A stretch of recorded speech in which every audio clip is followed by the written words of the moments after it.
क्या आपने कभी सुना है एक माँ जिसने अपने ही मरे हुए बेटों की लाशों पर चढ़कर फल तोड़े?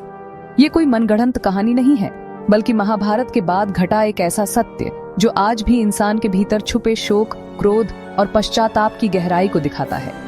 नमस्कार दोस्तों, आज हम बात करने जा रहे हैं उस माँ की जो एक समय की महारानी थी, लेकिन युद्ध के बाद ऐसी पीड़ा में डूबी कि क्रोध में उन्होंने भगवान तक को श्राप दे दिया। ये है कथा उस माँ की जिसने 100 पुत्रों को खोया, जो कभी धर्म का प्रतीक थी, लेकिन दुख और भूख ने उसे इंसान की सीमाओं से परे धकेल दिया। महाभारत का युद्ध समाप्त हो चुका था, कौरवों की सेना नष्ट हो गई और वह माँ जिसने अपने 100 पुत्रों को युद्ध में खोया, वो अब शोक में डूबी हुई थी। वो रोई, चिल्लाई, पर कोई उत्तर नहीं मिला। फिर क्रोध में आकर उन्होंने भगवान को श्राप दिया, जैसे मेरे वंश का नाश हुआ वैसे ही तुम्हारा भी नाश होगा। फिर उन्होंने प्रतिज्ञा ली, अब जीवन भर भोजन नहीं करूंगी। उन्होंने आमरण अनशन शुरू कर दिया। लेकिन कहते हैं ना, भूख सबसे बड़ी परीक्षा लेती है।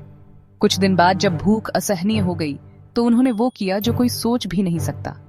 उन्होंने अपने मृत पुत्रों की लाशों को एक के ऊपर एक रखा और उन पर चढ़कर पास के बेर के पेड़ से फल तोड़कर खा लिए। भगवान कृष्ण यह सब देख रहे थे। वे तुरंत प्रकट होते हैं और गंभीर स्वर में कहते हैं, यदि तुमने अपने पुत्रों को धर्म और नीति का मार्ग सिखाया होता तो उनका यह अंत नहीं होता। और जहां तक अनशन की बात है, मनुष्य कब क्या खाएगा ये उसका नहीं, समय का निर्णय होता है। ये बात गांभीर्य से भरी थी। वो माँ जो पहले क्रोध से भरी थी, अब पश्चाताप की अग्नि में जलने लगी। उसने भगवान से क्षमा मांगी। ये कहानी सिर्फ एक माँ के शोक और क्रोध की नहीं है, बल्कि उस अहंकार की भी है जो कभी कभी धर्म के मार्ग से भटका देता है। इसमें एक सीख छुपी है। धर्म, नीति और समय तीनों को समझे बिना कोई भी निर्णय विनाश का कारण बन सकता है। और सबसे बड़ा संदेश ये है कि भूख, क्रोध और शोक इंसान को कितना बदल सकते हैं, यह तय करता है उसका आत्मनियंत्रण।